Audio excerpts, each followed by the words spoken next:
Je vous salue tous dans le précieux nom de notre Seigneur et Sauveur Jésus-Christ. Amen. Je vous salue dans le nom de Jésus. Amen. Non, c'est faible. Je vous salue tous dans le nom de Jésus-Christ. Toujours faible. Je vous salue tous dans le nom puissant de notre Seigneur Jésus-Christ.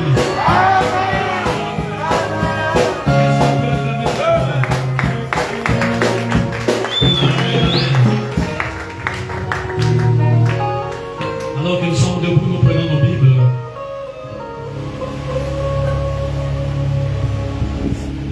Apocalypse chapitre 10.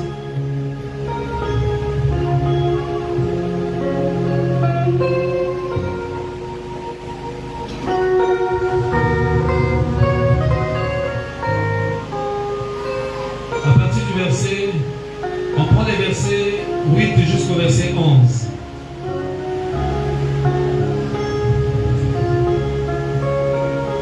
Et la voix que j'avais entendue du ciel me parla de nouveau et dit: va, prends le petit livre ouvert dans la main de l'ange qui se tient debout sur la mer et sur la terre. Et j'allai vers l'ange en lui disant de me donner le petit livre. Et il me dit: prends-le et avale-le. Il sera amer à tes entrailles, mais dans ta bouche il sera doux comme du miel. Je pris le petit livre de la main de l'ange et je l'avalai. Il fut dans ma bouche doux comme du miel, mais quand je l'eus avalé, mes entrailles furent remplies d'amertume. Puis on me dit: il faut que tu prophétises de nouveau sur beaucoup de peuples, de nations, de langues, de rois. Viens dîner, le maître appelle, viens dîner, alléluia.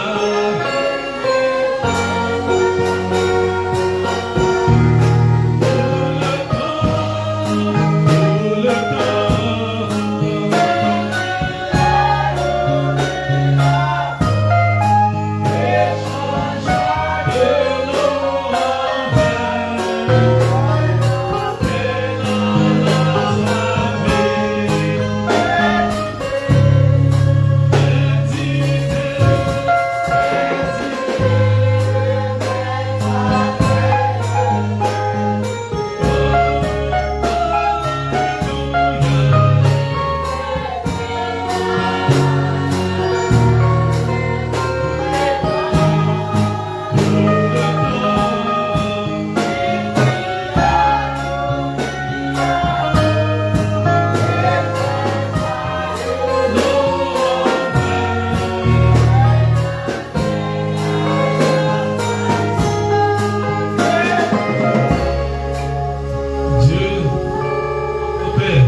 Nous sommes venus ce matin comme les affamés.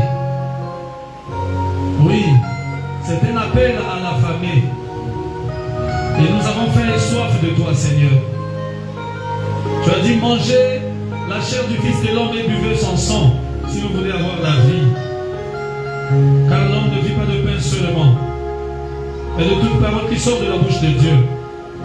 Et nous sommes venus manger la chair du Fils de l'homme.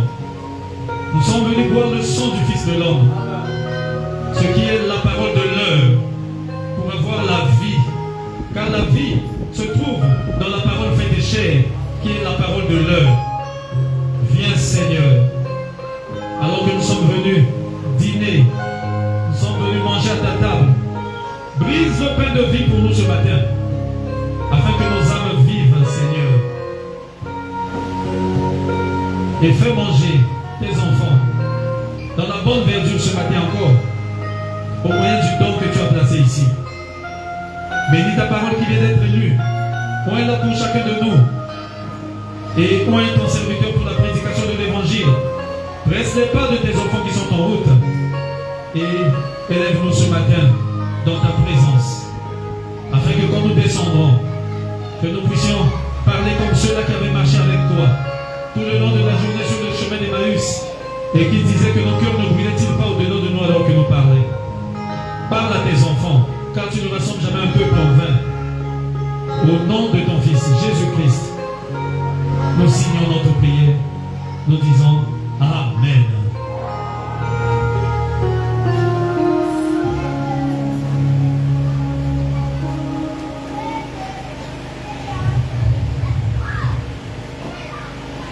Je pris le petit livre de la main de l'ange et je l'avalai.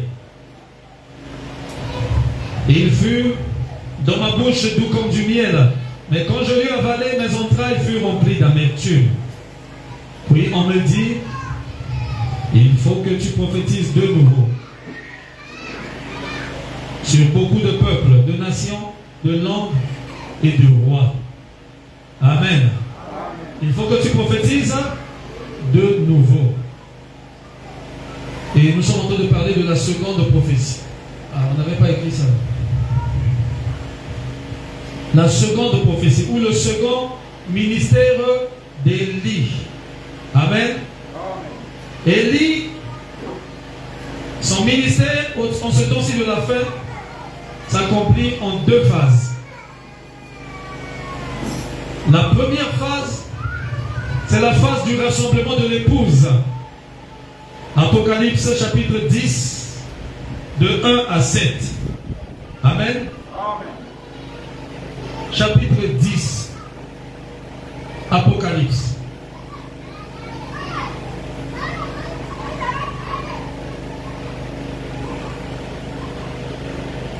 Est-ce que vous me suivez?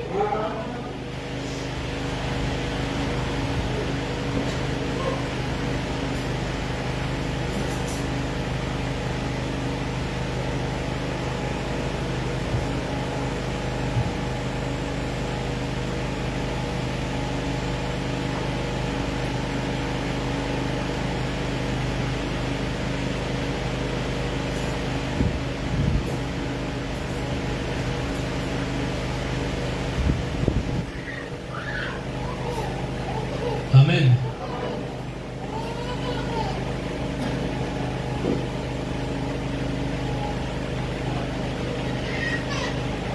Celui qui filme à la caméra là, quand le pasteur vient au tableau, il faut amener la caméra vers ici. Il y a des gens qui nous suivent de loin, comme c'est en ligne.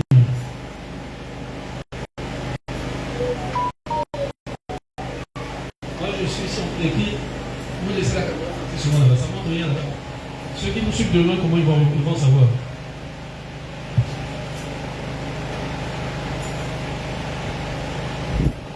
Nous sommes en train de parler sur le second ministère d'Élie.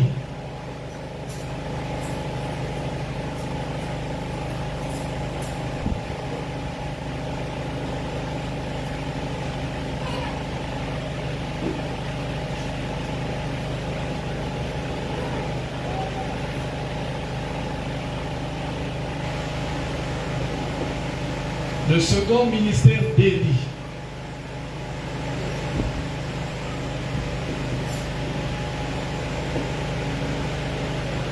C'est ça, non? N'est-ce pas?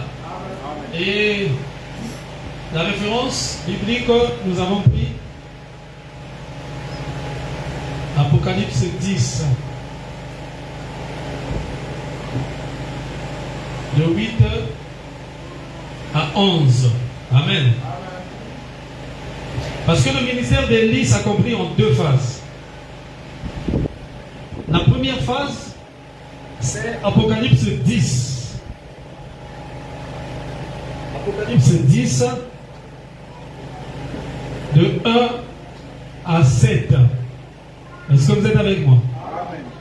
Et Apocalypse 10, de 1 à 7, c'est le rassemblement de l'épouse.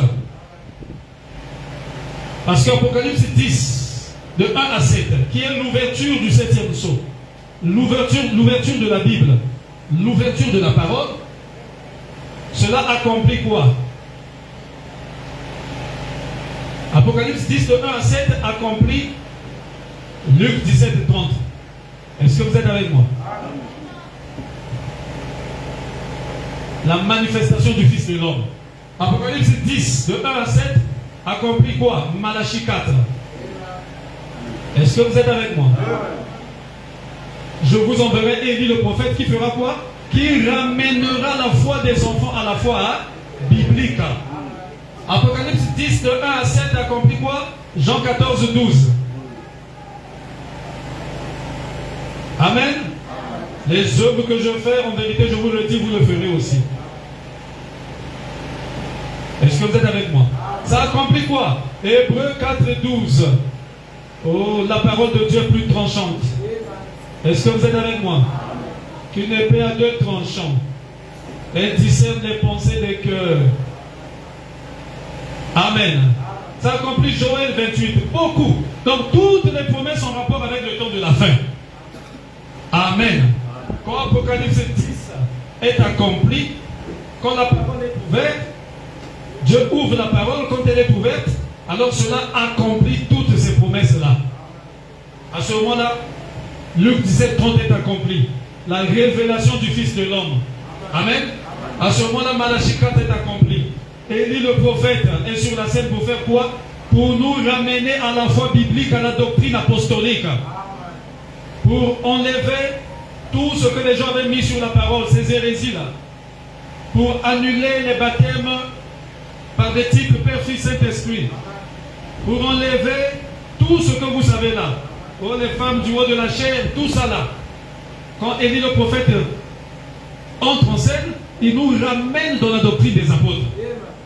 Vous êtes avec moi? Cela accomplit Jean 14, 12. Nous voyons les mêmes œuvres de Jésus.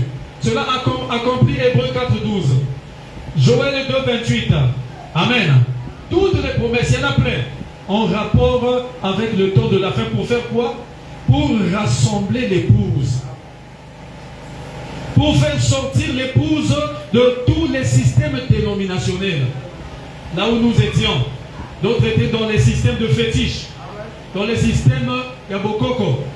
Est-ce que c'est vrai? Les coutumes, tout ça là.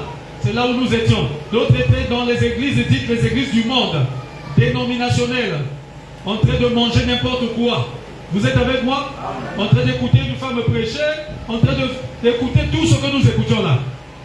Mais quand Élie le prophète entre en scène, quand Apocalypse 10 s'ouvre à la voix du 7e ange, et le 7e ange, c'est le 7e messager, le dernier des âges de l'église. Son nom est William Branham. Au jour de sa prédication, quand il entre en scène, quand il commence à prêcher, alléluia. Alors toutes ces promesses-là s'accomplissent pour faire quoi? Pour rassembler l'épouse.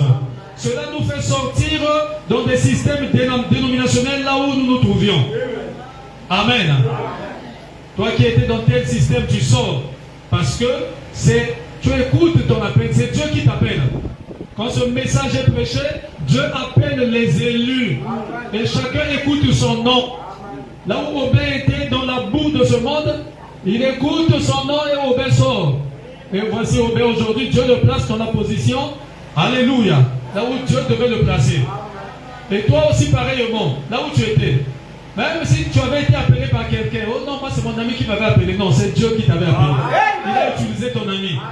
Oh, est-ce que vous êtes avec moi? Donc, la première partie du ministère d'Élie, c'est pour rassembler l'épouse. Pour faire sortir l'épouse des systèmes dénominationnels. Les systèmes faits de main d'homme. Les organisations. Est-ce que vous êtes avec moi? Et nous sommes sortis de ces organisations pour être rassemblés dans un lieu de sécurité, un lieu là où le Seigneur viendra nous chercher. Oh, est-ce que vous êtes avec moi? Oui, l'épouse doit être rassemblée dans un endroit, dans un lieu. Et ce lieu-là, ce n'est pas cette église. Le lieu de rassemblement, ce n'est pas le Branham Tabernacle. Oh, j'entends pas des amens. Le lieu de rassemblement de l'épouse, ce n'est pas le tabernacle de Jésus-Christ. Ce n'est pas le Branham Tabernacle. Ce n'est pas Barouti Tabernacle. Est-ce que vous êtes avec moi? Le lieu de rassemblement de l'épouse, effectivement, l'épouse doit être rassemblée dans un lieu sûr. Et ce lieu est appelé le corps mystique du Seigneur Jésus-Christ. C'est là où Dieu nous rassemble. Il nous avait sorti de tous ces systèmes-là pour nous placer dans un lieu de sécurité appelé le corps mystique de Christ. Et on y entre par un baptême. Alléluia. Le baptême du Saint-Esprit. C'est ça qui nous fait entrer dans ce lieu sûr. Et quand Christ viendra, c'est ce corps-là que Jésus viendra chercher. Jésus ne viendra pas chercher toutes les églises de la terre. Non. Il viendra chercher son épouse. Et cette épouse est appelée la Vierge sage. Est-ce que vous êtes avec moi? Et la Vierge sage, c'était la Vierge qui avait l'huile dans sa lampe. Parce qu'il y avait la Vierge sage et la Vierge folle. Et la différence entre les deux vierges, parce qu'une vierge c'est une femme. Vous êtes avec moi? Est-ce que vous êtes avec moi? Mais une femme représente une église. Et une église représente un croyant. Un frère, une sœur. L'église, ce n'est pas ce bâtiment. Vous êtes avec moi? Peu importe combien on peut construire ici, en marbre ou en or. Ça, Dieu n'habite pas dans ce qui est fait de main d'homme. Mais il a dit, tu m'as formé un corps. Le lieu d'habitation de Dieu, c'est l'être humain. Voilà pourquoi Jésus pouvait dire, détruisez ce temple. En 3 jours, je le rebâtirai. Et il ne pouvait pas comprendre. Oh, vous êtes avec moi? Parce que la dénomination est toujours floue. Ils ne comprennent pas le système de Dieu. Or, le système de Dieu a toujours été l'inspiration. Alléluia. Et là, Jésus parlait par inspiration. Il dit, détruisez ce temple. En 3 jours, je le rebâtirai. Et ils étaient embrouillés. Ah, on ne croit pas ça. Qu'est-ce qu'il veut dire? Ce temple, nos pères ont souffert 40 ans pour bâtir le temple. Plus de 40 ans. Et lui, il dit qu'il va rebâtir ça en 3 jours. Frère, ils n'ont pas compris. Les enfants de Dieu marchent par l'inspiration. Et l'inspiration est plus forte que les Écritures. Amen. Alléluia. Oh, est-ce que c'est la vérité? Elle est plus forte. Elle est au-dessus de la parole. Amen. L'inspiration est en haut là-bas. C'est le monde de Dieu. C'est le domaine de Dieu. Vous êtes avec moi? Et l'inspiration, les enfants de Dieu marchent toujours par l'inspiration. Tout comme l'époux agit par inspiration, l'épouse agit toujours aussi par l'inspiration. Vous êtes là? Par inspiration. Ils n'ont pas compris. Ils ont dit non, ça c'est un mensonge. Ce qu'il est en train de dire là c'est faux. On ne croit pas ça. Jésus a dit je vais le rebâtir en 3 jours. Et ils ont dit on ne croit pas ça. Or Jésus ne parlait pas du temple. Il ne parlait pas des murs. Il ne parlait pas de ces bétons là. Eux vous voyez les bétons. Voilà pourquoi aujourd'hui, ils choisissent les églises par rapport aux formes extérieures de la construction, par rapport aux bâtiments. Oh, mais la véritable église, c'est le croyant, c'est l'être humain, la maison de Dieu. C'est l'erreur que les gens font. Ils prennent soin de leur maison, ce qui est bien. Vous êtes avec moi? Moi aussi j'aime ça. Prenez soin de vos maisons, c'est bien. Vous êtes avec moi? Achetez tout ce dont vous avez besoin pour votre maison, c'est bien. Mais il y a une maison qui dépasse la maison que vous voyez là. La vraie maison, là où vous devez mettre tout le possible pour prendre vraiment soin, c'est votre être. Et vous prenez soin de votre maison quand vous mangez la parole. Quand vous avez une vie consacrée à Dieu. C'est à ce moment-là que vous prenez soin de votre maison. Parce que le Très-Haut n'habite pas dans ce qui est fait de main d'homme. Mais il a dit qu'il a formé un corps. Dieu habite dans l'être humain. Vous êtes avec moi? C'est ça la maison de Dieu, le lieu d'habitation de Dieu. Et les vierges sages avaient de l'huile dans leur lampe. Et l'huile, c'est le Saint-Esprit. Alléluia. Et l'huile, c'est ce qu'il faut pour aller rencontrer l'époux. Parce que quand vous avez l'huile, votre lampe est allumée. Parce que n'oubliez pas que l'époux ne vient pas le jour, mais l'époux vient la nuit. Mais pas seulement la nuit, mais au milieu de la nuit. Alléluia. Et la nuit, c'est la Odyssée. Oui, le jour a commencé ici avec Paul.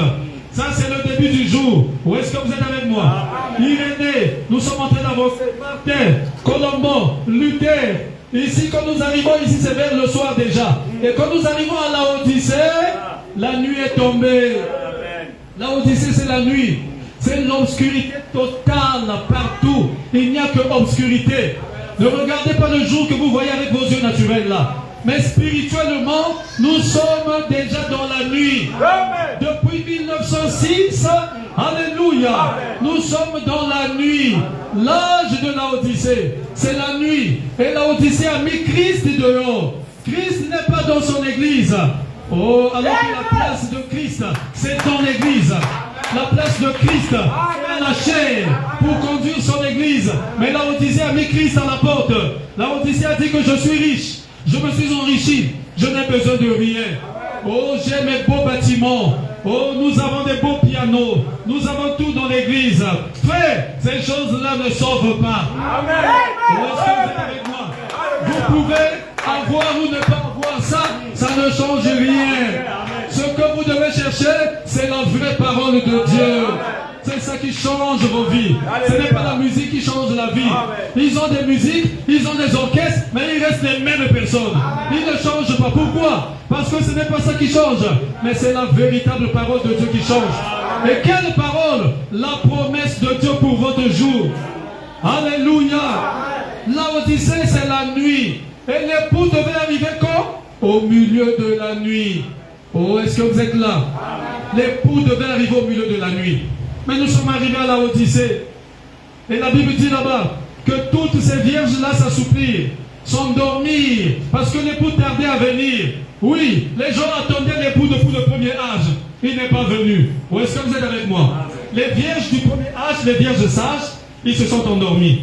Deuxième âge, pareillement. Ils ont attendu, ils s'assoupirent. Parce que le véritable croyant ne meurt jamais.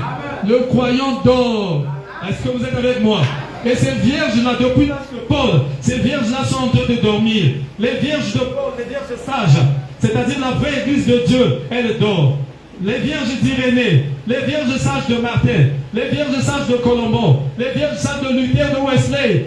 Et aujourd'hui, alléluia.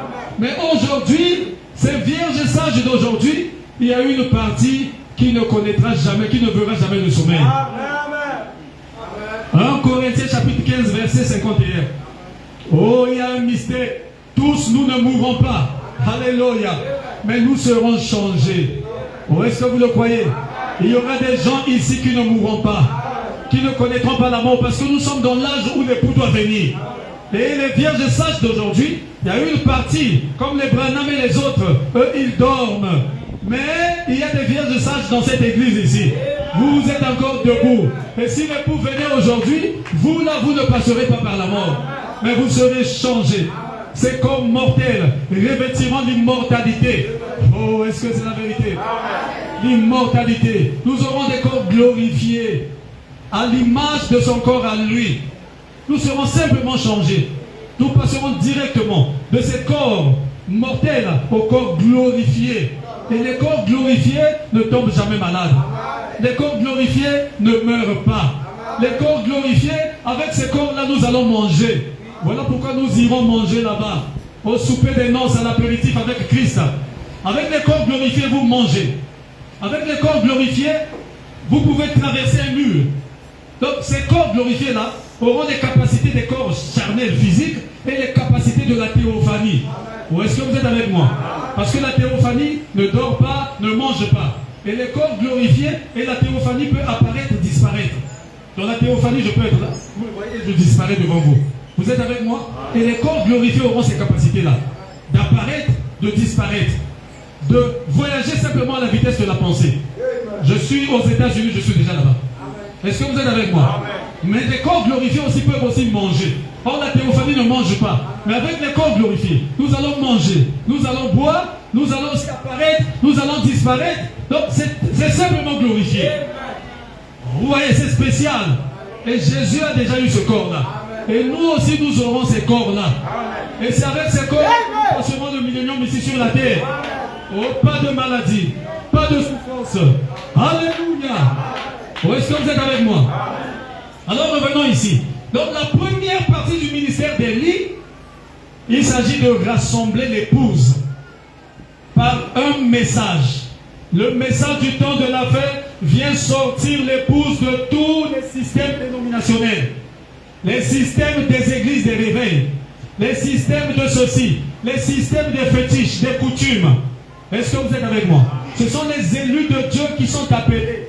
Ils sortent de ce système-là et Dieu les rassemble dans un lieu sûr, un lieu de sécurité. Et ce lieu de sécurité est appelé le corps mystique du Seigneur Jésus-Christ. Est-ce que vous êtes avec moi? Amen. Alors nous sommes là en sécurité. Et le ministère d'Élie s'accomplit en deux phases. La deuxième partie, c'est Apocalypse chapitre 10. Amen. Versets 8 à 11. Et c'est ce que nous sommes en train de voir. La seconde prophétie. Est-ce que vous êtes avec moi? Jean avale le livre et fait quoi? Prophétise de nouveau. Et Apocalypse 10, chapitre 10, versets 8 à 11, accomplit quoi? Accomplit Josué. Est-ce que vous êtes avec moi? Josué, chapitre 1er, versets 1 à 9. Est-ce que vous êtes avec moi? Si tu restes fidèle à ce que j'ai donné à mon serviteur Moïse, et que tu ne te détournes ni à gauche ni à droite, alléluia, tu restes fidèle à cette lettre, tu restes fidèle à ce que le messager a déjà reçu. Prends ce livre, Josué. Que ce livre de la loi ne s'éloigne point de ta bouche, Josué. Médite-le jour et nuit. Ainsi je serai l'ennemi de tes ennemis. Les mêmes choses que j'ai eu à faire avec Moïse, je serai avec toi comme j'ai été avec Moïse. Alléluia. Je serai l'ennemi de tes ennemis, l'adversaire de tes adversaires. Apocalypse 10, chapitre 10, de 8 à 11. On a dit à Jean, vends le livre et fais quoi? Prophétise de nouveau. C'est la seconde prophétie qui accomplit Josué chapitre 1er. C'est-à-dire le vrai Éphésien.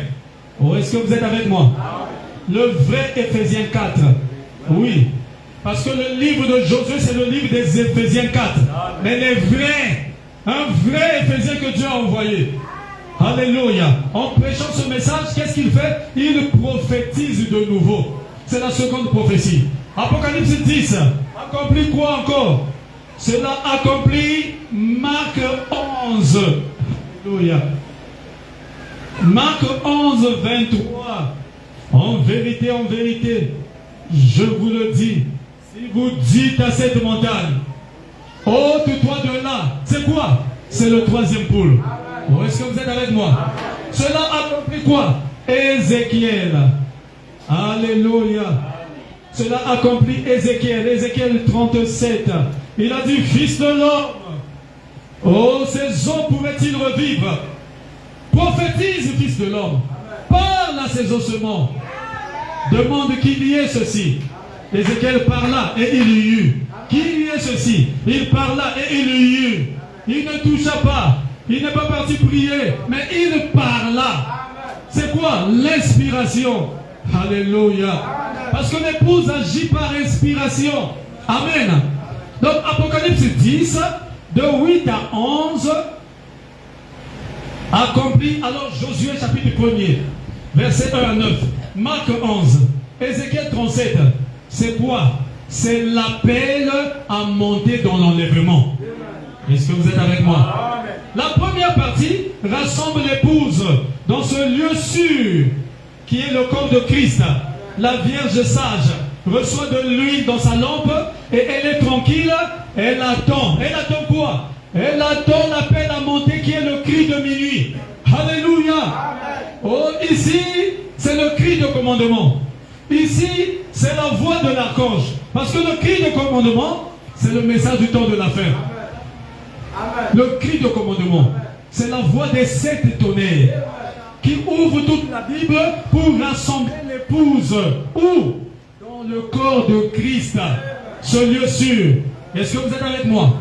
Mais il y avait aussi quoi? La voix de l'archange.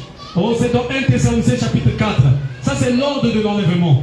La voix de l'archange, c'est la puissance de la résurrection. La même voix qui avait appelé Lazare. Lazare, sors! Et cette voix se trouve dans le message pour appeler les morts en Christ. Depuis la première veille ici, l'âge de Paul, jusqu'à notre âge. Alléluia! Parce que l'époux tardait à venir, tous s'assoupirent, s'endormirent. Mais on sait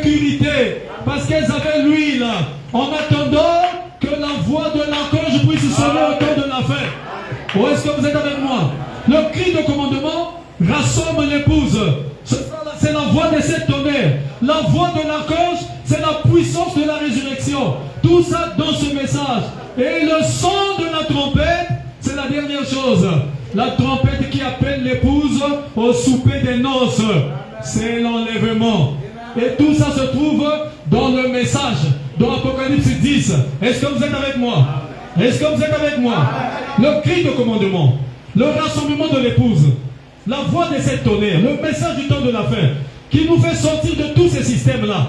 Et nous recevons le Saint-Esprit, nous sommes rassemblés dans ce lieu de sécurité. Est-ce que vous êtes avec moi?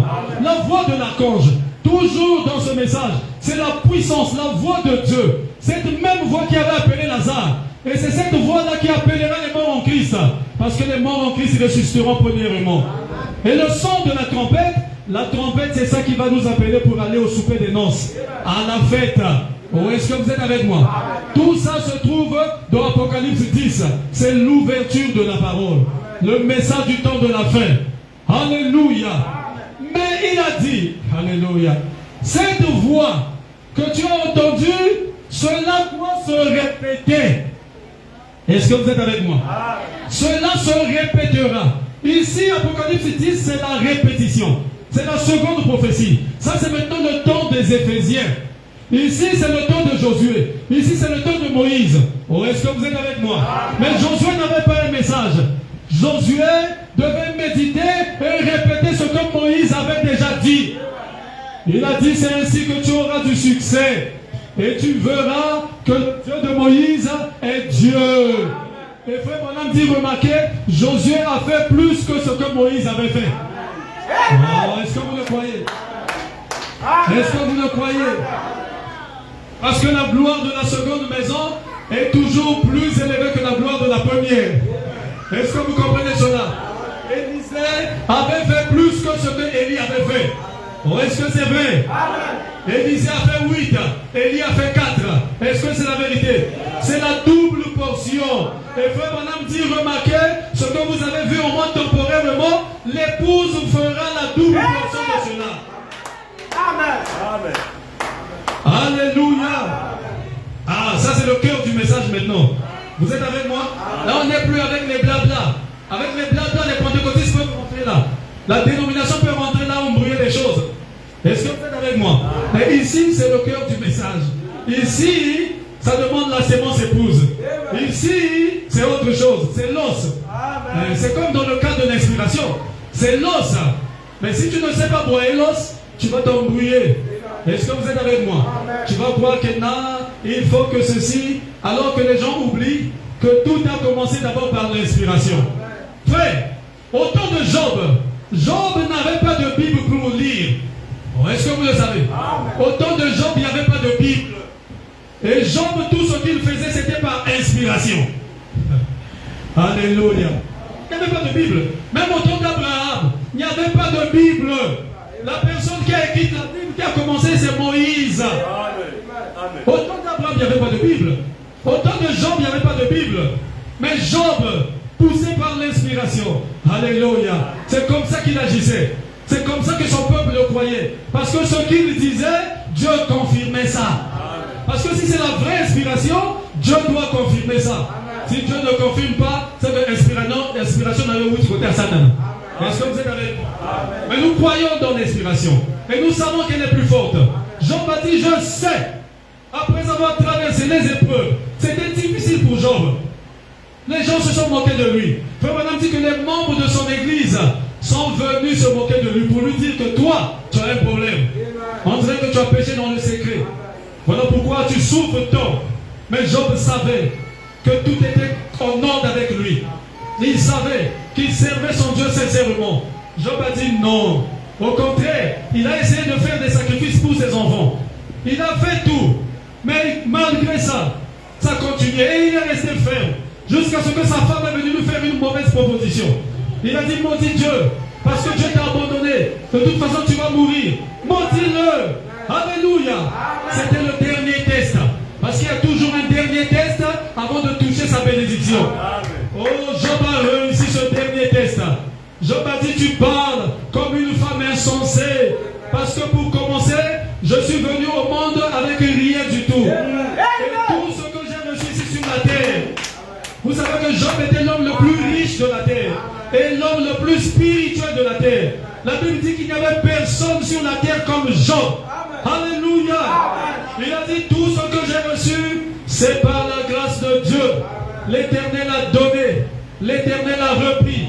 Frère, c'était quoi l'inspiration? Prononcer une telle phrase, ça n'existait pas. D'abord, il n'y avait même pas la Bible. Job n'avait pas de Bible qui lisait que nous lisons la Bible ici. Alléluia. Les gens qui ne comprennent pas, l'inspiration est au-delà. C'est plus forte que les Écritures. Parce qu'au temps de Job, il n'y avait pas de Bible, mais l'inspiration était là. Au temps d'Abraham, il n'y avait pas de Bible, mais l'inspiration était là. Abraham a dit, j'aurai cet enfant. J'aurai un enfant. Ils ont dit, tu es fou. À ton âge, comment tu vas avoir un enfant? Il dit, je le sais. Alléluia. Je sais que j'aurai cet enfant. Il n'y avait pas de Bible. Toi, tu devais ramener ça au roman d'écriture. Oh, il n'y avait pas de Bible. C'est Moïse qui a commencé. C'est Moïse qui a reçu la révélation. Il a commencé à écrire la Bible. Amen. Mais au temps de Job, au temps d'Abraham, il n'y avait pas de Bible. Amen. Les enfants de Dieu agissaient par inspiration. Amen. Et Job a dit, l'Éternel a donné. L'Éternel a repris. Que son nom soit béni. Amen. Amen. Alléluia. Qu'est-ce qu'il avait fait? Il a prononcé la parole juste. C'est ça l'inspiration. Poussé par l'inspiration. Alléluia. Il avait un besoin. Il a prononcé la parole juste. Et l'inspiration est descendue. Il dit, oh, je vois. C'est Job qui voyait. Je vois mon Rédempteur. Il est vivant. Et au dernier jour, je le verrai de mes propres yeux. Pas les yeux de quelqu'un d'autre. Amen. Je ne sais même pas si Job réalisait ce qu'il était en train de dire. C'est quoi? L'inspiration. Il disait exactement la vérité. Et des années plus tard, Job était ressuscité. Il a vu son Rédempteur. Il a vu Jésus. Alléluia. Au dernier jour, je le verrai. Pas les yeux des nôtres. Mes yeux à moi verront Dieu. Et les yeux de Job ont vu Jésus. Parce que Jésus est Dieu. Et les derniers jours ont commencé avec Jésus. Les 2 derniers jours. Les 2 derniers 1000 ans. Alléluia. Poussé par l'inspiration. Esaïe a dit, une vierge concevra. Une vierge concevra. Oh, c'est le signe que je vais vous donner. Cet enfant, on l'appellera admirable, Emmanuel, conseiller, Dieu puissant. Ils ont dit, c'est un fou ce type. Il a déjà vu une vierge concevoir. C'est quoi? Poussé par l'inspiration. Alléluia. Oh, est-ce que la vierge n'a pas conçu? 800 ans après, la vierge a conçu. Ce que Esaïe disait, c'était la vérité. Parce que Dieu a appuyé ça. C'est Dieu qui appuie les paroles des hommes. Dieu confirme ce que l'homme dit. Parce que l'homme est ouin. Et il est poussé par le Saint-Esprit. Et il parle de la part de Dieu. C'est comme si c'est Dieu lui-même qui parlait. Alléluia. Oui, des choses incroyables. Noé n'avait pas de Bible à lire. Oh, est-ce que vous êtes avec moi? Mais poussé par l'inspiration. Je vais bâtir une arche du haut de la montagne et entrer dans l'arche, sinon vous tous vous allez mourir. Frère, c'est comme aujourd'hui. Imaginez que moi je vous dis ça. Combien vous dites maintenant? Combien vous acceptez? C'est la même chose. Amen. Alléluia. Comme je vous avais dit la fois passée, sur le visage de Jésus, c'était pas écrit ici Dieu. Non. Un homme comme tous les hommes. Au contraire, il était même la Bible dit qu'il avait le langage de la rue. Vous connaissez le langage de la rue, non? Un vieux, un master. Peut-être qu'il appelait même Pierre par Dieu. Puisque Pierre était plus âgé que lui. C'était pas écrit ici que Dieu, avec grand D, ça c'est Dieu. Non! Mais les enfants de Dieu. Alléluia. Ils ont dit, à qui d'autre irons-nous? C'est vrai que nous ne comprenons pas. Quand tu dis mange ma chair, bois mon sang, bon, c'est bizarre. Mais nous savons qu'il doit y avoir un sens. À qui d'autre irons-nous? Tu as les paroles de la vie éternelle. Oh Jésus. Et c'est comme ça que l'épouse agit. Par inspiration. Je vous ai parlé dans Marc 14. Regardez cette femme, une prostituée, Marie de Magdala. Il y a eu un pharisien du nom du Simon. Ils ont invité Jésus pour se moquer de Jésus. Alléluia. Ils ont mis Jésus à un point là-bas. Jésus est arrivé, alors qu'on les invitait. Dans le temps, quand on recevait des invités on devait laver les pieds des invités. Parce que les pieds représentaient la partie la plus sainte du corps. Voilà pourquoi quand nous prenons la Sainte Seine, nous continuons avec le lavage des pieds. C'est un signe d'amour. Mais Jésus, Simon le pharisien a invité Jésus. Il a abandonné le Jésus dans un coin. On ne s'occupait pas de lui. Mais regardez cette femme. Alléluia. Oh, Marie de Magdala. Une femme prostituée.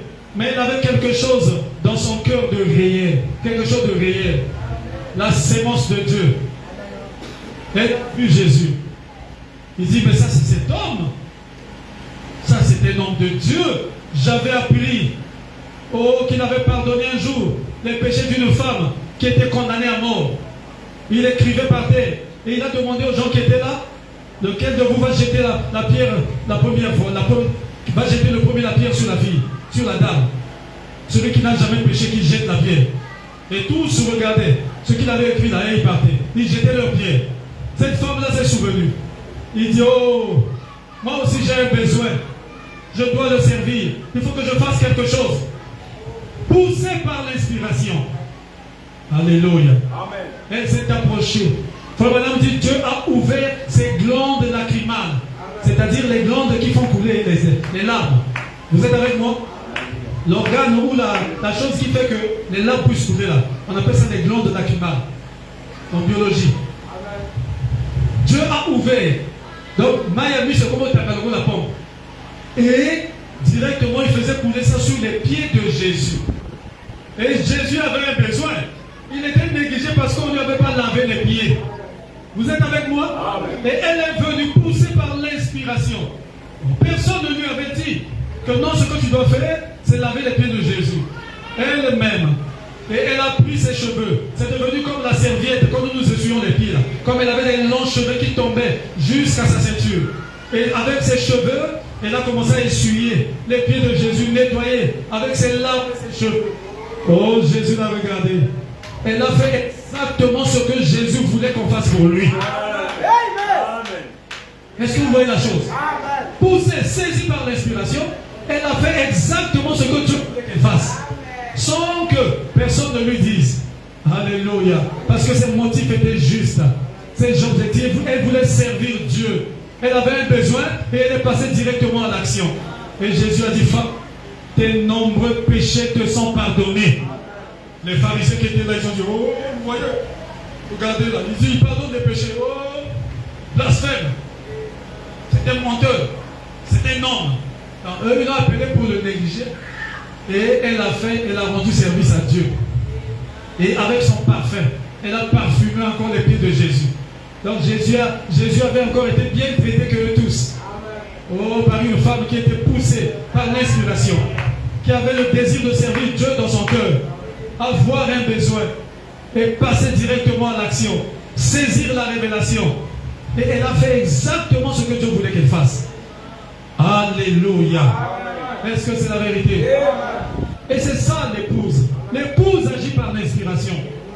L'épouse est poussée, conduite par le Saint-Esprit dans tout ce qu'elle fait. Et si votre inspiration est réellement l'inspiration, la vraie inspiration, Dieu soutient. N'est-ce pas ce que Jésus a dit? Va et tes nombreux péchés te sont pardonnés. Dieu confirme. Il confirme la chose. Amen. Élie a parlé. Il a dit ces derniers temps, toi, Cap, comme tu as fait ça, il n'y aura pas de pluie, pas de rosée, sinon à ma parole. Pas la parole de Dieu, mais sa parole. Alléluia. Est-ce que Dieu a confirmé ça? Bien sûr. Dieu l'a confirmé. Moïse a dit les Égyptiens que vous voyez là, vous ne les verrez plus jamais. L'Éternel combattra pour vous, vous gardez le silence.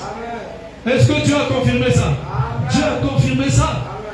Josué avait un besoin. Il a dit, soleil, arrête-toi. Frère Madame dit, certainement qu'il ne savait même pas ce qu'il disait. Tout comme Esaïe, une vierge concevra. Venez voir le signe que je vous donne. Une vierge concevra. Il ne savait pas. C'est ça l'inspiration. Elle est plus forte que les Écritures. Et Dieu confirme. Il a confirmé la parole de l'homme. Il a confirmé la parole de son serviteur. Il a confirmé ce que cette femme, prostituée, Marie de Magdala, avait fait. Parce que c'était la vraie inspiration. Elle avait saisi la pensée de Dieu. Et l'épouse marche et agit par inspiration. Alléluia. Où est-ce que vous êtes avec moi? Branham a dit, oh, un de ces jours, cette confédération va se rassembler et le nouveau peuple sortira des États-Unis. Les gens disent, oh, il est fou, il n'y aura jamais peuple américain. Est-ce que c'est vrai? Les dénominations disent partout, il n'y aura jamais peuple des États-Unis. Oh, jamais, jamais. Les années. Est-ce que la prophétie est accomplie? C'est pour dire que l'inspiration venait de Dieu. Il y a aujourd'hui un Américain des États-Unis qui est là. Où est-ce que vous êtes avec moi? Les gens se sont moqués. Ils se sont moqués. Mais quand l'inspiration vient de Dieu, elle ne faillit jamais. Amen. Ça peut être quelque chose d'incroyable. C'est comme un paradoxe. Regarde, quelqu'un qui dit soleil, arrête-toi. Et les gens qui combattaient avec lui, oh, bon, ils ont pris ça pour la blague. Ils disent, c'est fou. Oh, venez. Et toi, lune, tiens-toi immobile sur la vallée d'Ajalon. Ils ont dit, bon, on s'en fout de lui. Et ils combattaient. Après, puisqu'ils avaient vu l'heure, à 17h, bon, ok. Ils ont appelé des renforts. 18h. Aujourd'hui, là, le soleil, la lumière est encore comme ça. Papa, 19h. Oh, les Philistins commencent à se demander, mais qu'est-ce que c'est? 20h. Boutou et Indaté. 21h, 22h. Bah, comme aussi là. Et Josué a fini avec eux. Le soleil est arrêté là. C'est arrêté pendant 24 heures. Le soleil n'a pas bougé. La nuit n'est pas tombée. Où est-ce que vous êtes avec moi? Un paradoxe. Mais c'est quoi? L'inspiration. Il a dit quelque chose que Dieu a appuyé. Ça veut dire qu'il a saisi la pensée de Dieu. C'est que la volonté de Dieu était que Josué parle au soleil. Amen. Est-ce que vous êtes avec moi? Et sa parole est devenue la parole de Dieu. C'est ça l'épouse. Parce que l'épouse et l'époux sont comment? Hein? Quoi, vous avez peur? Est-ce qu'il y a l'épouse ici? L'épouse et l'époux sont comment? Oui. L'épouse est la parole. Tout comme l'épouse est la parole. N'est-ce pas? C'est ça. L'épouse aussi est parfaite. L'épouse est sans péché. Tout comme l'époux est sans péché. Qui croit ça? L'épouse est sans péché. Hein? Tel que vous me voyez là, je suis sans péché. Si toi aussi tu es épouse, tu es sans péché. L'époux est Dieu. L'épouse aussi est qui? L'épouse est Dieu. Alléluia. C'est une affaire de Dieu. Est-ce que c'est vrai? L'époux est la parole faite chair. L'épouse aussi est la parole faite chair. Est-ce que vous le croyez? Frère Madame dit que l'époux est tout puissant. L'épouse aussi est tout puissant. Qui va bouffer l'épouse? Personne. Tu cours le risque toi-même d'être bouffé toi-même. Vous êtes avec moi? Oh, je peux entendre des amens. Alléluia. Si l'époux est infaillible, l'épouse est comment? Infaillible. C'est la même chose, mes amis. Est-ce que vous êtes là? Parce que l'épouse est l'os de ses os, chair de sa chair, vie de sa vie, parole de sa parole, puissance de sa puissance. Alléluia. Divinité de sa divinité. Oh, l'époux est l'époux grain de blé. L'épouse aussi est l'épouse grain de blé. L'épouse est sortie de la balle. C'est le grain de blé de nouveau. Comme l'époux avait dit, le grain de blé doit tomber en terre et mourir. Là, il parlait de lui. Vous êtes avec moi? Ensuite, vous verrez la tige sortir. Les grecs, la balle, et la balle doit s'ouvrir pour recevoir de nouveau le grain. Mais cette fois-ci, ça ne sera plus un seul grain, mais plusieurs grains, plusieurs fruits, semblables au premier qui avait été mis en terre. Alléluia. Si l'époux est l'époux grain de blé, l'épouse aussi est l'épouse grain de blé.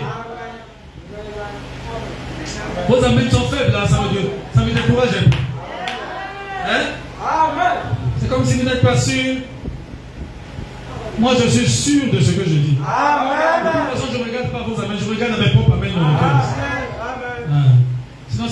ma foi. Vos amens. Je regarde même plus à vos amens. Est-ce qu'on peut acclamer notre Seigneur Jésus-Christ?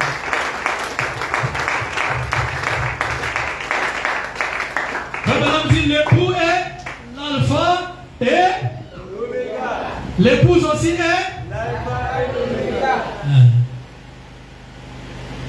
C'est la même chose. Voilà pourquoi vous remarquerez, alléluia, que le ministère de l'épouse s'accomplit en deux phases.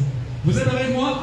Une première phase où l'épouse est rassemblée, la Vierge sage avec l'huile est rassemblée, et la deuxième phase, c'est le cri de minuit qui l'appelle à aller rencontrer l'époux. La deuxième phase, la phase du réveil du troisième poule, c'est ici. Dans la première phase ici, le messager a manifesté le troisième poule 5 fois, temporairement, pour montrer que le troisième poule est déjà là. Parce que le troisième poule est lié à la parole. Ici, c'est l'ouverture de la parole. Mais ici, c'est maintenant la parole qui doit parler. La parole doit se manifester dans la bouche de l'épouse parole. Ici, c'est le réveil maintenant du troisième poule. Voilà, vous voyez là-bas, Marc 11, Ézéchiel 37. Parle! Alléluia. Amen. Oui. Parle à cette montagne. En vérité, pas Dieu. Si toi tu dis, pas Dieu.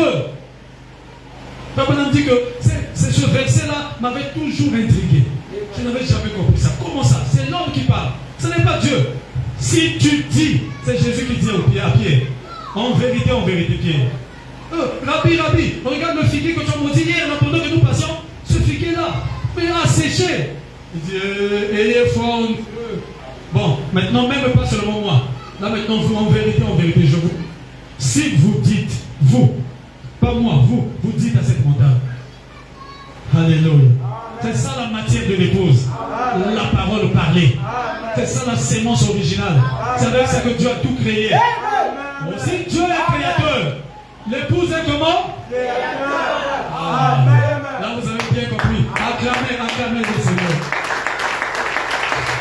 Oui. Celui qui est Dieu, tu peux créer les atmosphères autour de toi. Tu peux créer même ton nouveau monde, ton monde à toi. Alléluia. Où tu vas aller vivre. Hey. L'époux est créateur, l'épouse aussi est créateur.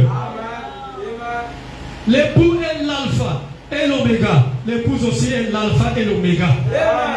L'alpha, c'est le commencement. Oméga, c'est la fin. L'alpha, c'est le premier. Oméga, c'est le dernier. Voilà pourquoi, dans la manifestation de l'épouse, nous trouvons l'épouse dans le premier âge, l'âge de Paul, et nous trouvons aussi l'épouse dans le dernier âge, l'âge de Branham. Mais au milieu là, alléluia. Même frère Branham, dans la vision de l'épouse est passée en premier, la véritable épouse. Oh, Branham était content. Mais après, au milieu, il a vu des formes compliquées là. Branham a commencé à pleurer. Ah, mais épouse encore qui est est-ce qu'il y a on leur dit reste tranquille. L'épouse réapparaîtra. Oh, est-ce que vous êtes avec moi? Au temps de Malachie 4, il ramènera. C'est un retour à l'original. Ce qu'on avait vu au temps de Paul, au temps de Malachie 4, on doit aussi voir ça. Alléluia. Voilà pourquoi dans le premier âge, il y avait un prophète. Et dans le dernier âge aussi, il y a un prophète. Mais au milieu, il n'y a pas de prophète. Est-ce que vous êtes avec moi? Le premier âge avait la vraie parole de Dieu. Le dernier âge a aussi la vraie parole de Dieu. Mais au milieu, il y a eu un peu de choses, mais Dieu a accepté ça plus comme ça. Vous êtes avec moi?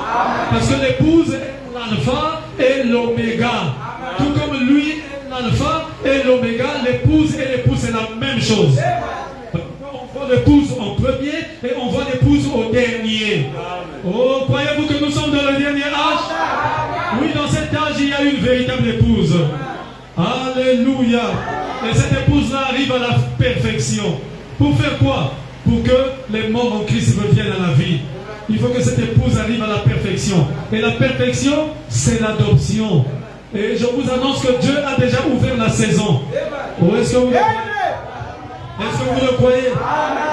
Est-ce que vous le croyez? Oui, l'adoption. La saison de l'adoption. Nous sommes en 2026. L'heure est très avancée, mes bien-aimés. Amen. L'époux est la plénitude de la divinité. L'épouse aussi est qui? La plénitude de la divinité. Kitoko. Ça c'est bon. Ah, c'est bon.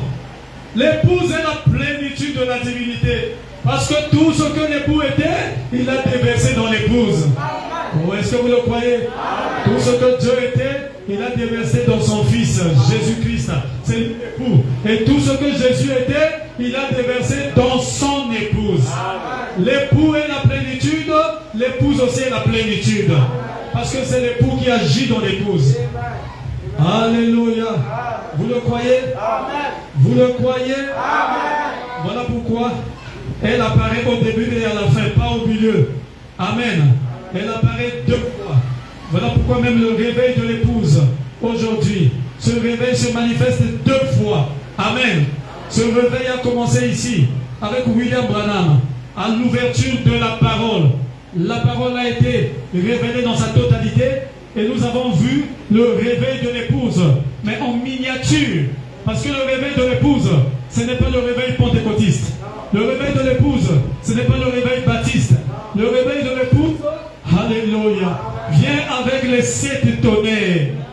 Oh, le réveil de l'épouse, c'est la parole parlée. Et Frère Branham a parlé, il y a eu des écureuils. C'est parce que l'épouse marche par l'inspiration. Et Frère Branham dit que c'était l'inspiration. Il a prononcé la parole. Il y a eu des écureuils. Il a dit, bon, le diable est venu lui dire, oh bon, c'est la saison des écureuils, hein? Il y en a partout là. Ne crois pas, ça c'est le diable.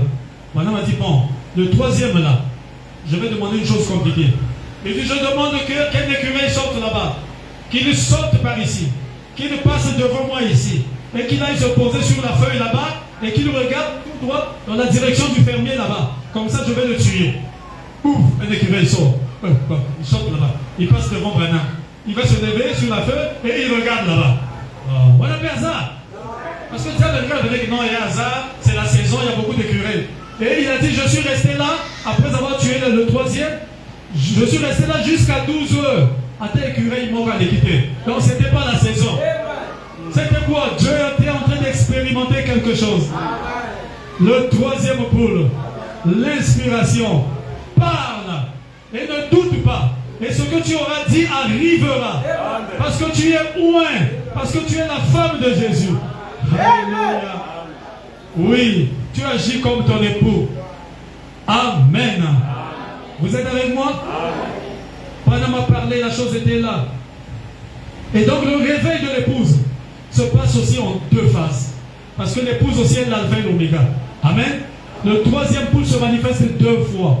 Dans la première étape ici, Frère Branham a manifesté ça temporairement 5 fois. Un homme a parlé, petit poisson, je te redonne la vie. Et Dieu a confirmé ça. Les entrailles du poisson sont rentrées dans son ventre.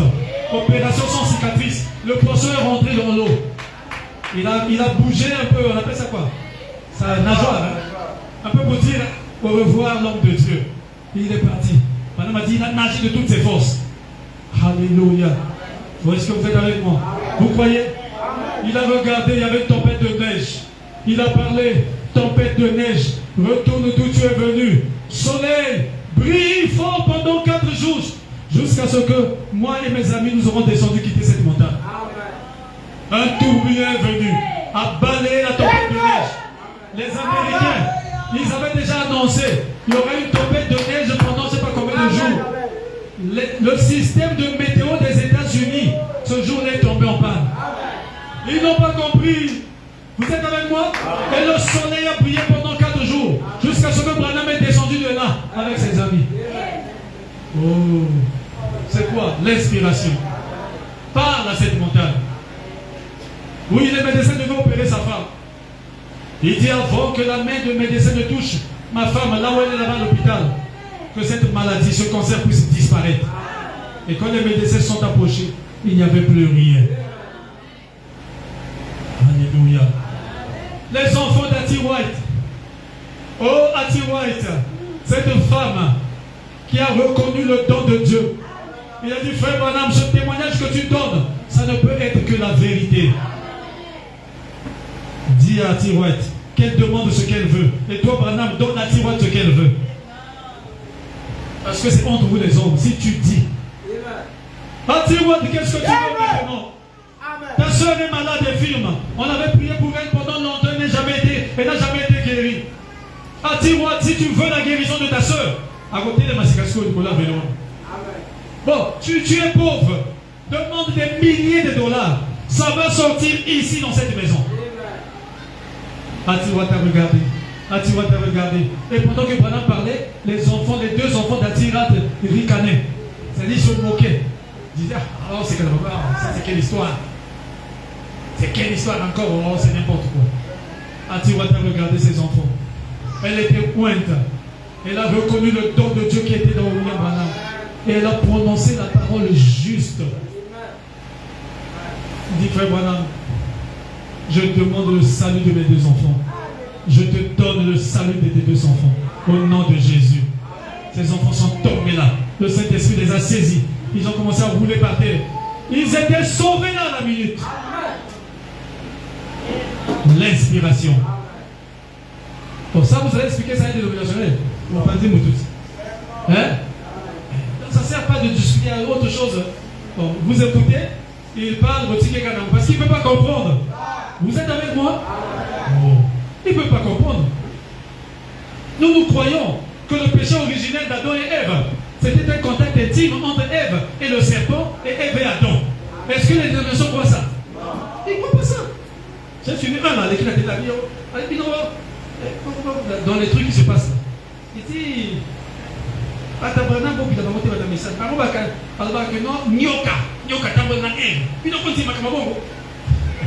oui, nous avons été constitués pour notre Dimago. Parce que c'est la parole de Dieu. Pourquoi on dit Magote? Mais pour expliquer son péché, moi qui n'y beaucoup de pour expliquer son péché. Vous pouvez savoir pomme. N'a pas si tout à sa position, tout le monde a si va au ticao. Ceux qui a qui pomme, va pomme va te cacao. Vous êtes avec moi? Amen. Ils ne peuvent pas comprendre.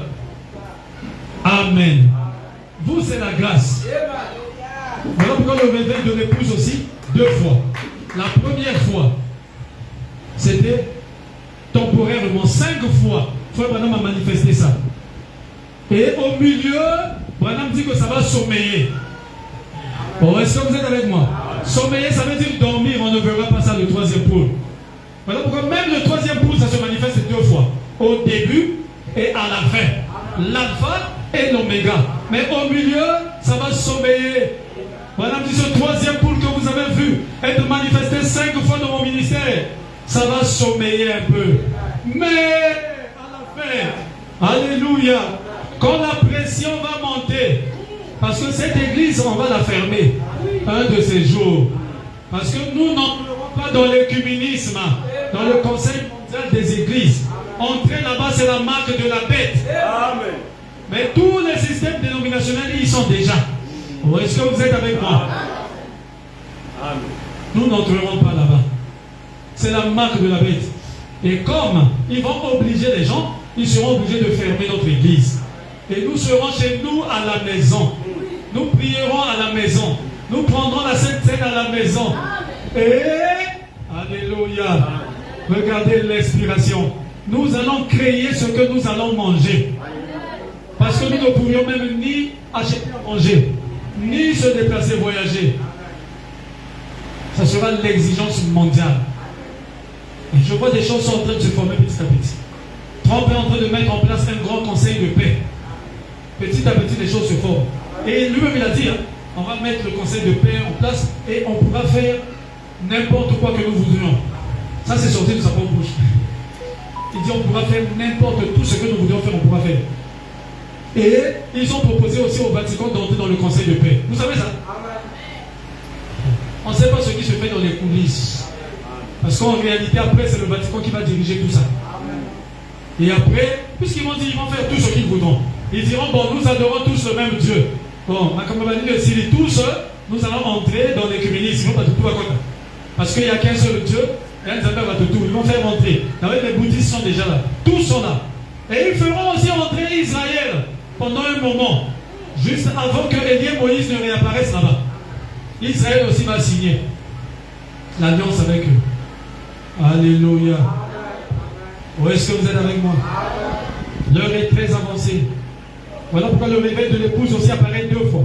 Au milieu, ça va sommeiller un peu. Mais à la fin, ça sera la double portion. ça sera plus que ce que William Branham a fait. Parce que nous, ça sera la vie de tous les jours. William Branham, c'est 5 fois seulement. Pour montrer que la chose est réelle. Mais vous, ça sera votre vie. Tu parles ce que tu voudras manger. Tu crées. Alléluia.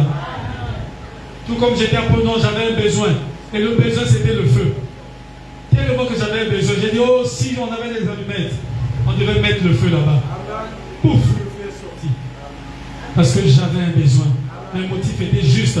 C'était pour la campagne d'évangélisation. Mes objectifs étaient corrects. J'étais loin pour faire ce. Et j'ai dit, si on avait les allumettes, pasteur Joseph, on devait mettre le feu là-bas. Et on est resté. Il me dit, regarde là-bas. Je regarde, je vois le feu. Ce même Dieu. Cette femme, Marie de Magdala, elle avait un besoin. Elle voulait servir Dieu. Et l'inspiration est venue. Elle est venue avec ses larmes, laver les pieds de Jésus. Avec sa chevelure, essuyer les pieds de Jésus. Parce que le besoin de Jésus, c'était que ses pieds soient lavés.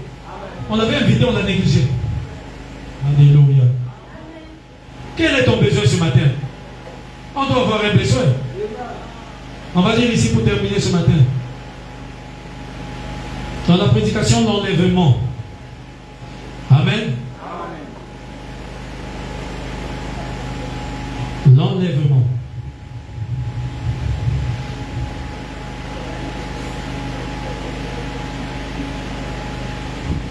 Paragraphe 141.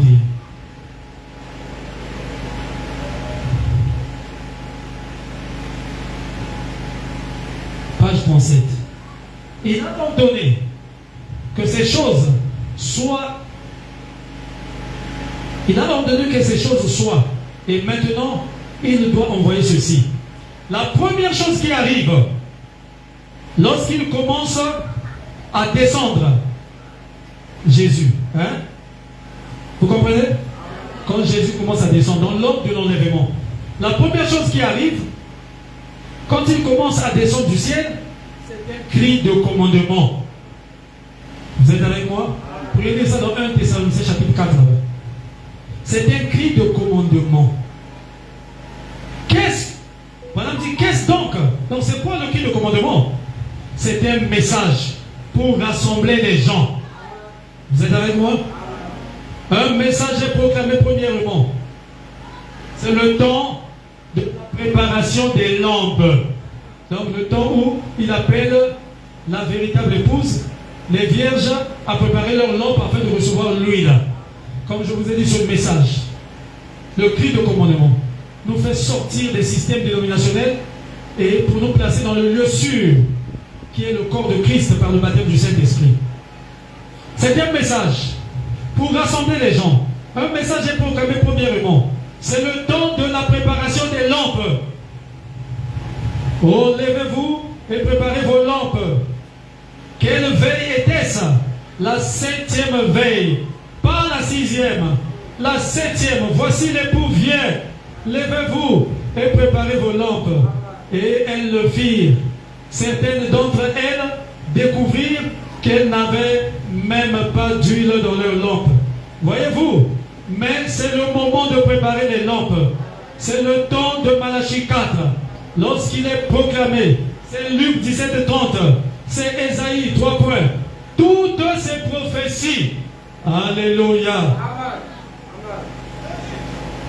Amen. Dans la sémence n'hérite pas avec la balle. C'est là où il précise. Il dit que remarquez, c'est Apocalypse 10 qui confirme Malachie 4, qui confirme Luc 17:30, qui confirme toutes ces promesses-là. Est-ce que vous êtes avec moi? Le temps de préparer des lampes. Ce qui se rapporte à ce jour, nous le voyons se dérouler ici même. Est-ce que vous êtes avec moi? Un message qui rassemble. Je prends encore l'autre page ici. Page 252. Il dit, premièrement, il y a un cri de commandement, puis une voix, et ensuite une trompette. Un cri de commandement. C'est un message qui prépare les gens. Est-ce que vous êtes avec moi? La deuxième chose, c'est une voix de résurrection, donc la voix de l'archange. Oh, c'est la même voix forte qui, dans Jean 11, 38 et 44, appelant Lazare hors de la tombe. C'est le rassemblement de l'épouse, puis la résurrection des morts pour être enlevé. Alléluia. Maintenant, observez comment les trois choses arrivent. Alléluia. Quelle est la suivante? C'est une trompette, un cri de commandement, une voix, une trompette. La troisième chose, c'est une trompette. Et c'est elle qui, à la fête des trompettes, a toujours appelé les gens à venir à la fête. Oh, il y aura le souper de l'épouse, le souper de l'agneau avec l'épouse dans le ciel. Oh, est-ce que vous êtes avec moi? Le cri de commandement, un message qui rassemble les gens, qui sort les gens de tous ces faux systèmes. La voix de l'archange, la puissance de la résurrection qui va ramener les morts en Christ à la vie. Le son de la trompette, c'est toujours la trompette de l'évangile qui fera que nous puissions monter dans l'enlèvement pour aller à la fête des noces. Alléluia. Est-ce que vous êtes avec moi? Est-ce que vous croyez que c'est la vérité? Et Branham dit ceci, je vais terminer ici. Oh, à la page 45, verset 171. Il dit ceci. Le Saint-Esprit, dans l'Ancien Testament, pardon, excuse-moi, pas le Saint-Esprit, les saints de l'Ancien Testament sont partis dans sa présence et le paradis fut supprimé. Les saints de l'Ancien Testament montèrent à sa voix forte. Amen. Lorsqu'il cria et qu'il rendit l'esprit. Pourquoi? Le sacrifice, le propitiatoire de leurs péchés qu'ils avaient attendu. 3 points. Ils croyaient que cet agneau parfait allait venir. C'est pourquoi ils offraient des agneaux en sacrifice. Et quand il mourut et qu'il rendit l'esprit, il cria d'une voix forte. Et les saints de l'Ancien Testament se réveillèrent. Écoutez, voilà un petit observez ici le cri de commandement et la voix. Cela se répétera à sa venue. Est-ce que vous êtes avec moi? C'est la seconde prophétie. Le cri de commandement et la voix qui est le message du temps de la fête, cela se répétera. Et quand le cri de commandement et la voix se répètent, ça devient le cri de minuit pour appeler l'épouse à monter. Oh, est-ce que vous êtes avec moi? Et c'est le temps des Éphésiens. Les Éphésiens 4, c'est le temps de Josué. Parce que Moïse était parti, il les avait fait sortir, il les a amenés jusqu'à un endroit. Et c'est Josué qui les a fait entrer dans le pays de la promesse. Oh, est-ce que c'est la vérité? Et le temps de Josué, c'est le temps des Éphésiens. Et c'est aujourd'hui. William Branham, il représente Moïse, qui les a fait sortir, qui nous a rassemblés dans un lieu sûr, appelé le corps de Christ. Et Josué aujourd'hui, le vrai Éphésien aujourd'hui, celui qui a un vrai ministère de Dieu aujourd'hui, alors il doit répéter, prêcher de nouveau ce message, répéter cette prophétie, pour que l'épouse puisse monter maintenant, parce que c'est le temps de monter. On va continuer prochainement. Et on arrivera jusqu'à la partie prophétique selon 1 Roi 17. Que Dieu vous bénisse.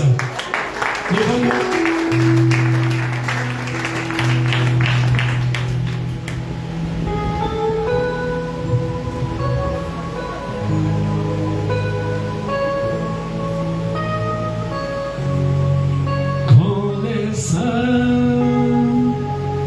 entreront ce jour-là, lorsque ça entrera,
l'Éphésien promis, le vrai Éphésien, il doit entrer en scène pour répéter ce message à la véritable épouse, pour l'appeler à aller rencontrer son époux. Alors que tu as écouté sa parole ce matin, sa voix, n'endurcis pas ton cœur, reviens à Jésus. Oui, alors que nous avons encore ouvert un mois de consécration, où nous prions, où nous sommes en chaîne de prière, où nous écoutons la parole. Parce que la Bible dit que l'épouse, elle s'est préparée elle-même avec la parole. Alors que tu as écouté sa voix ce matin, que chacun parle à Dieu pendant un moment, élevons nos voix, parlons-lui, remettons-lui tous les fardeaux que nous portons dans nos cœurs, déposons tout au pied de Jésus ce matin. Prions tous le Seigneur.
Rien n'est stable sur la terre. Tout est mouvement, tout est changement, tout bouge. Mais notre espoir doit être fondé sur la chose éternelle, sur la parole de Dieu. Et la parole de Dieu, c'est la main de Dieu. Elle ne faillit jamais. Accrochons-nous ce matin à cette parole. Car les cieux et la terre passeront, mais cette parole ne passera pas. Elle ne changera pas. Je vais prier.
Jésus vous protège. Que le sang de Jésus protège tout ce qui est à vous. Que le sang de